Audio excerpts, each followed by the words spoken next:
Good morning dear students. जैसा कि आप सब लोगों की डिमांड थी कि सर क्लास ऐसी होनी चाहिए कि जिसमें कुछ हाईटेक जैसे हमें चीज़ें देखने को मिले, वरना सर नॉर्मल जो बोर्ड की क्लास है वो तो हमें विद्यालय के अंदर भी प्राप्त होती हैं। तो आप ही की सुविधा को ध्यान में रखते हुए मैंने क्लास के अंदर बहुत सारे चेंजेस किए हैं और इन चेंजेस में देखिए पीछे मेहनत भी बहुत सारी लगी है। ऐसा नहीं है कि एक व्यक्ति का काम नहीं, मेहनत जैसे किसी भी प्रकार से हो, चाहे आर्थिक हो और चाहे मानसिक हो, कैसे भी हो, शारीरिक हो, प्रत्येक व्यक्ति का इसके अंदर सहयोग है और इस सहयोग को बरकरार रखने का कार्य आप लोगों का है। मेरा काम सिर्फ आप लोगों को क्लास देना है। अगर किसी भी प्रकार का कोई डाउट आता है तो वो आपके साथ सोल्व करने का जो कार्य है वो किया जा सकता है।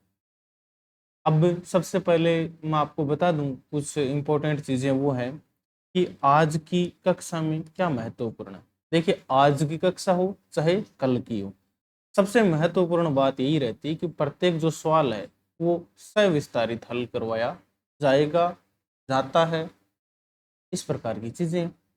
बाद में कुछ विद्यार्थियों का ये रहेगा कि सर बहुत सारे यूट्यूब चैनल वगैरह हैं, पेजेस वगैरह हैं, आप ही की कक्षा में क्यों देखें। क्योंकि हमारी जो कक्षा है इसके अंदर सवाल को हल करवाने के पश्चात आपको प्रिंटेड हल मिलेगा, जिसको आप लोग डिट्टो सेम टू सेम अपनी नोटबुक के अंदर छाप सकते हैं और अपने विद्यालय के अंदर जाके प्रस्तुत कर सकती हैं। और बोर्ड में भी एक भी नंबर नहीं काटा जाएगा। जैसा मैं आपको प्रिंटेड दूंगा वैसा का वैसा छाप के आ जाओ, कोई समस्या नहीं। सर कक्षा तो हमने देख ली, लेकिन उसके बाद में हम क्या करेंगे, घर पे मजे? नहीं, बिल्कुल नहीं। क्योंकि गृह कार्य के लिए आपको कुछ सवाल दिए जाएंगे, वो सवाल आपको हल करने होंगे। क्योंकि सवालों की प्रैक्टिस करोगे, दूसरे दिन आकर मैं हल तो करवाऊंगा सारे सवाल। आपको बेनिफिट ये मिलेगा कि सर सवाल हल करवाए हैं और सवाल हमें नहीं आए तो दूसरे दिन आप लगातार देख लें। तो अब मैं बात कर लेता हूँ अपनी जो क्लास है इसकी। प्रश्नावली 6.3 हमारे पास चल रही थी, जिसमें प्रश्नावली 6.3 को मैं दोबारा से हल करवा रहा हूँ। कारण क्योंकि मैंने आपको कुछ कसौटियाँ वगैरह नहीं बताई, इतना बताया था समरूपता ये होती है, डेफिनेशन वगैरह आपको मैंने बता दी। देखिए, समरूपता होती है, उसको सिद्ध करने की हमारे पास 3 कसौटी होती हैं। 3 कसौटी नहीं होती जैसे कसौटी अपने पास 4 होती हैं, लेकिन मैं इनको 3 कंसिडर करूंगा। अगर 4 की बात करें तो पहली होती है अपने पास ए ए ए, दूसरी अपने पास होती है डबल ए, तीसरी अपने पास होती है एस एस एस, चौथी होती है एस ई एस। ए का मतलब हमारे पास यहाँ पर होता है एंगल, और एंगल को हिंदी में हम लोग बोलते हैं कोण। एस का मतलब हमारे पास होता है साइड, साइड को हिंदी में हम लोग बोलते हैं भुजा। साइड को हिंदी में हम लोग क्या बोलते हैं? भुजा। और अब यही चीजें मैं आपको यहाँ पे प्रस्तुत करके भी बताऊंगा कि किस प्रकार से आपको इनको अप्लाई करना है सवालों के अंदर। तो सवालों के अंदर अप्लाई करने से पहले मैं एक एक करके सारी चीजें ले लेता हूँ। आप लोगों को इतना तो याद हो गया कि सर 4 कसौटियां, जिसमें ए और नेक्स्ट अपने पास सर ए और उससे नेक्स्ट एस एस एस और उससे नेक्स्ट एस ए एस। ये इतनी चीजें मैं उम्मीद करता हूँ प्रत्येक विद्यार्थी को समझ आ गई। इसके अलावा आपको एडिशनल में कुछ भी नहीं पढ़ना, जितना पढ़ाता हूँ उतना आप लोग आराम से ध्यान से पढ़ लो बस। देखिए, ए कसौटी का मतलब होता है एंगल एंगल एंगल, अर्थात कोण कोण कोण। विवरण की मैं आपके सामने बात करता हूं। सबसे पहले मैं आपके सामने 2 त्रिभुज ले लेता हूं। एक ले लेता हूं ए बी सी और दूसरा मैं ले लेता हूं डी ई एफ। ये मैंने 2 त्रिभुज ले लिए। विवरण में क्या दिया हुआ है कि यदि एक त्रिभुज के 3 कोण दूसरे त्रिभुज के 3 कोणों के बराबर हों तो दोनों त्रिभुज समरूप होते हैं। और समरूप किस कसौटी के अनुसार होते हैं? सर ए मतलब जैसे मैंने आपको ये कोण दे दिया 60, तो ये डी भी अगर मैं आपको 60 दे दूं ना 60, तो आप लोग क्या बोलोगे? सर कोण ए बराबर कोण डी और कितने डिग्री? 60 डिग्री। उसके बाद में कोण बी मान लो मैंने आपको दे दिया 60, कोण ई दे दिया 60। आपको दे दिया कोण बी बराबर कोण ई बराबर 60 डिग्री। उसके बाद मैंने दे दिया कोण सी आपको 60 डिग्री, कोण एफ मैंने आपको दे दिया 60 डिग्री। आप लोग क्या लिखोगे सर, कोण सी बराबर कोण एफ बराबर 60 डिग्री। सर तीनों कोण बराबर हैं एक दूसरे के, और सर एक कोण के लिए हम एंगल यूज करते हैं, दूसरे के लिए भी एंगल, तीसरे के लिए भी एंगल। सर हमारे पास जो कसौटी लगी इसके अंदर वो एक क्राइटेरिया के अनुसार त्रिभुज एबीसी समरूप हो गए त्रिभुज डीईएफ के। समरूप के लिए हम लोग इस चिन्ह का प्रयोग करते हैं। अगर मैं आपके सामने लिखूं ना, त्रिभुज एबीसी समरूप त्रिभुज डीईएफ, तो इस चिन्ह का हम लोग प्रयोग करते हैं। जरूरी नहीं ये कोण 60 डिग्री हो, तो सर ये कोण इस प्रकार से भी हो सकते हैं, जैसे मैंने आपको ये दे दिया 30 डिग्री और इनका मैंने नामकरण कर रखा है ए बी सी और डी ई एफ, तो ये भी 30 ही होना चाहिए। ये मैंने आपको 60 दे रखा है तो ये 60 ही होना चाहिए। ये मैंने आपको 90 दे रखा है तो ये भी 90 ही होना चाहिए। इस प्रकार की चीजें आपको फॉलो अप करनी है। बात करें हमारे जो नेक्स्ट कसौटी क्राइटेरिया उसकी, वो हमारे पास है ए मतलब एंगल। यदि एक त्रिभुज के दो कोण दूसरे त्रिभुज के दो कोणों के बराबर हों तो दोनों त्रिभुज समरूप होते हैं या समरूप होंगे। नामकरण कर देता हूं। सबसे पहले मैं त्रिभुजों का A B C P Q R, ये मैंने त्रिभुज का आपके सामने नामकरण किया। मैंने आपके सामने ये नामकरण किया। अच्छा, आप लोग मुझे बताओ, मैं आपके सामने एक त्रिभुज है, जैसे ये एबीसी ले रखा है, त्रिभुज के तीनों आंतरिक कोणों का योग कितना होता है सर 180 डिग्री। मतलब सर कोण ए प्लस कोण बी प्लस कोण सी बराबर करें तो सर 180 डिग्री आएगा। वहीं पर सर हम लोग कोण पी प्लस कोण क्यू प्लस कोण आर करें तो वो भी हमारे पास 180 डिग्री ही आएगा।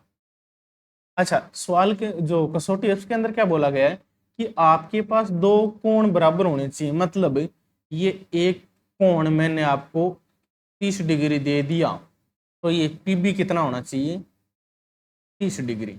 ये क्यों आपको मैंने जैसे 70 डिग्री दे दिया तो ये क्यों भी 70 डिग्री होना चाहिए। दो कोण अगर आपके पास बराबर हो गए तो हम लोग बोल देंगे कि ए कसौटी के अनुसार त्रिभुज ए बी सी समरूप है त्रिभुज पी क्यू आर के। सर कैसे? आपको पता है त्रिभुज के तीनों कोणों का योग कितना होता है सर 180 डिग्री। अच्छा, कोण ए का मान कितना है 30, कोण बी का मान 70, 70 और 30 कितने होते हैं 100। सी कोण निकालना है तो 180 में से क्या करोगे सर 100 घटा देंगे, कितने बचेंगे 80। इसमें चेक कर लो 70 और 30 कितने होते हैं 100, 180 में से 100 घटाएंगे तो सी, तो कोण आर कितना आ गया 80। मतलब सर दो कोण हमें बराबर दे दिए ना तो तीसरा कोण अपने आप बराबर हो जाएगा। तो आप लोगों को ये चीज भी समझ आ गई होगी। आगे वाले हम लोग क्वेश्चन की चर्चा कर लेते हैं। थर्ड हमारे पास है एस क्राइटेरिया। थर्ड हमारे पास क्या है एस क्राइटेरिया। देखिए मैं इसमें थोड़ा सा ये चेंज कर देता हूं। एस मतलब एस का मतलब हो गया साइड भुजा। तो आपके सामने मैं दो त्रिभुज ले रहा हूं, एक का मैं नाम दे दूं वही A B C D E F. इसके अंदर हमें बोला ये गया है, क्या बोला गया है इसके अंदर सर? बोला गया है कि यदि एक त्रिभुज है कि तीनों भुजाएं दूसरे त्रिभुज की तीनों भुजाओं के समानुपाती हों तो दोनों त्रिभुज समरूप होते हैं। समानुपाती का मतलब हमारे पास ये होता है कि दोनों जो त्रिभुज हैं उनकी भुजाओं में भाग लगाएं तो बराबर आना चाहिए। मतलब अगर हम लोग क्या करें इसके अंदर अगर हम लोग पहले त्रिभुज की भुजा ले लें ए बी, क्या ले लें, ए बी, अगर मैं ए बी के अंदर दूसरे त्रिभुज डीई इसका भाग लगाऊं, क्या लगाऊं, भाग, फिर मैं पहले त्रिभुज की बीसी भुजा है, कौन सी भुजा, बीसी भुजा, उसके अंदर मैं ईएफ भुजा का भाग लगाऊं, क्या लगाऊं, ईएफ भुजा का भाग, फिर मैं सीए या एसी भुजा के अंदर भाग लगाऊं, किसका, बची हुई भुजा डीएफ का, क्या लगाऊं, डीएफ का। अगर ये भाग बराबर हो जाए ना, मतलब सारे भाग जो आंसर है वो बराबर आ जाए, तब हम लोग बोल देंगे कि एस एस एस कसौटी के अनुसार ये त्रिभुज समरूप हो गए। सर एक एग्जाम्पल भी करके बताऊं, मान लो मैं ए बी का मान ले लूं आपके सामने 2, बीसी का ले लूं मैं 4, सीए का ले लूं 6, इतना मैंने आपके सामने मान लिया। उसके अलावा मैं आपके सामने जैसे डी का मान ले लिया मैंने 3, ई एफ का मान मैंने ले लिया 6, डी एफ का मान मैंने ले लिया 9। अब देखो ए बी बट्टा डी, ए बी का मान कितना है सर 2, डीई का मान सर 3 बराबर। अच्छा बीसी का मान कितना है सर, बीसी का मान 4 और ईएफ का मान सर 6। उसके बाद में सर एसी का मान है 6, डीएफ का मान 9। मैं आपके सामने यहाँ पर 4/6 लिख रहा हूँ। दोनों में कौन सी कॉमन संख्या का भाग जा रहा है सर, 2 का। 4 के अंदर कितनी बार सर, 2 बार, 6 के अंदर 3 बार। इसको हल करूंगा तो 2/3 आएगा, तो आप लोग बोलोगे सर बिल्कुल आएगा।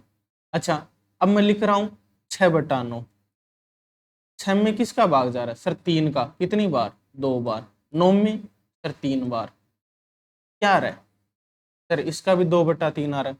मतलब सर तीनों का अनुपात आ रहा है 2/3 बराबर 2/3 बराबर 2/3। तो हम लोग बोल देंगे कि सर ये एस एस एस क्राइटेरिया के अनुसार ये समरूप हो गए। कौन हो गए सर, समरूप हो गए त्रिभुज ए बी सी, समरूप त्रिभुज डीई एफ। एक चीज का भी आप लोग ध्यान रखना, समरूपता अगर आप लोग सिद्ध कर रहे हो तो आप लोग ऐसे चल के आ रहे हो ना, पहले ए बी ली, फिर बी सी ली, फिर सी ए ली, तो दूसरे त्रिभुज में भी आपको यही लेनी है, डी ई एफ से वापस डी तक। ये नहीं है कि आप इधर से आ जाओ, नहीं, जिस प्रकार से पहले त्रिभुज के अंदर चले वैसे ही दूसरे के अंदर। देखो पहले के अंदर आपने पहले ए बी ली, बाद में बी सी ली, बाद में ए सी ली, तो दूसरे के अंदर आप पहले ये नहीं कर सकते कि ई एफ ले ले, नहीं, डी ई लेना, फिर ई एफ, फिर डी एफ। इतना काम मैं उम्मीद करता हूँ प्रत्येक विद्यार्थी कर लेगा। अब नेक्स्ट क्वेश्चन की बात कर लेते हैं। नेक्स्ट जो अपने पास कसौटी है उसकी एस ए एस, मैं नामकरण कर देता हूं, A B C D E F. S का मतलब सर इसके अंदर एक तो भुजा होगी, ए का मतलब सर एक कोण, फिर एस का मतलब सर एक भुजा। मतलब सर इसके अंदर 2 भुजा और एक कोण की बात की गई है, यही की गई है ना। हाँ सर, बोला क्या गया है, यदि एक त्रिभुज की 2 भुजाएं दूसरे त्रिभुज की 2 भुजाओं के समानुपाती हों और उनके बीच का कोण बराबर हो तो दोनों त्रिभुज समरूप होंगे। मतलब मैं आपके सामने भुजा पहले त्रिभुज की ले लूं ना, ए बी, क्या ले लूं, ए बी ले ली, जो दूसरा त्रिभुज है उसकी भुजा क्या लोगी सर, डीई, ये लो मैंने आपके सामने ले ली डीई। फिर मैं क्या करूं, आपके सामने भुजा ले लूं एसी, क्या ली, एसी। फिर आपके सामने मैं भुजा ले लूं इसकी डीएफ। ये दोनों भुजाओं का अनुपात तो बराबर हो और जो दोनों भुजा उनके बीच में कोण, बीच में कोण कहां बन रहा है सर, ये बन रहा है दोनों के बीच में कोण। अच्छा ए बी और एसी के बीच में कोण कौन बन रहा है सर, कोण ए बन रहा है। क्या बन रहा है, कोण ए। डीई और डीएफ इसके बीच में कोण कौन बन रहा है सर, कोण डी बन रहा है। क्या बन रहा है, कोण डी। हाँ सर बिल्कुल बन रहा है सर। अब ए बी का मान लो मैं आपके सामने ले लूं 4 और एसी का मान मैं ले लूं 8, डी का मान मैं ले लूं 3 और डी एफ का मान ले लूं मैं 6। मान रख देता हूँ। ए बी की जगह मान कितना रखूंगा सर, आप लोग रख दो 4 बट्टा डीई की जगह सर 3 बराबर एसी की जगह मान सर 8, डीएफ की जगह मान सर 6। सर 4/3 के तो 8/6 बराबर नहीं होता, तो यहाँ पर एक चीज देखो 8/6 किसका भाग जा रहा है सर, 2 का। कितनी बार, 4 बार। 6 के अंदर सर 3 बार। अब तो बराबर हो गया ना, हाँ सर अब बराबर हो गया। तो ये समानुपात में हो गए। अब आपको क्या करना है, कोण ए अगर आप लोग 30 डिग्री ले रहे हो तो कोण डी भी आपको क्या लेना है, 30 डिग्री। तो आप लोगों ने ले लिया सर 30 डिग्री। सर 2 तो भुजा हो गई, कौन कौन सी, ये रही, बाद में सर कोण आ गया ये, फिर वापस भुजा, यही सर एस ए एस। अब एक चीज का ध्यान रखना, जहां से आप लोग चलना शुरू करो, जैसे मैं बी पॉइंट से चलना शुरू करता हूं, बी से लेकर मैं गया ए तक, क्या काम मिली सर, भुजा ली। फिर मैं ए से घूम के मुझे सी तक जाना, तो बीच में कौन आ रहा है सर, कोण, एंगल। फिर मैं ए से लेकर सी तक गया, क्या काम ली, भुजा। तो कसौटी क्या हो गई, S A S. I hope, मैं उम्मीद करता हूं प्रत्येक विद्यार्थी को ये कसौटियां समझ में आ गई होंगी, किस प्रकार से इनका प्रयोग करना है। तो इसके साथ में आज की अपनी जो क्लास है इसको यहीं पर फिनिश कर देते हैं, और कल आपके सामने मैं कुछ इंपॉर्टेंट डेटा वगैरह जो भी सारी चीज़ें हैं वो आपके साथ शेयर करूंगा। और आपके लिए मैं आज कुछ क्वेश्चन छोड़ देता हूं, वो आप लोग थोड़ा सा ध्यान दो। वो आपको घर से प्रैक्टिस करके आनी है कि कौन सी कसौटी लगी है। ये रही आपके पास प्रश्नावली 6.3 है, इसका पहला सवाल।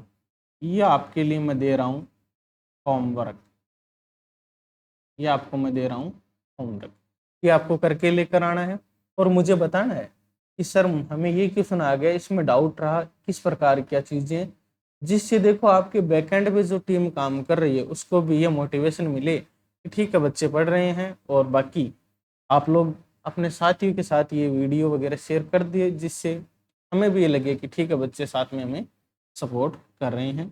बाकी अगर आपको कोई भी डाउट हो तो आप लोग आराम से पूछ सकते हो, कमेंट सेशन ऑलवेज ओपन है आप लोगों के लिए। आज के क्लास को हम यहीं पर फिनिश करते हैं, कल बात करेंगे नेक्स्ट क्लास की।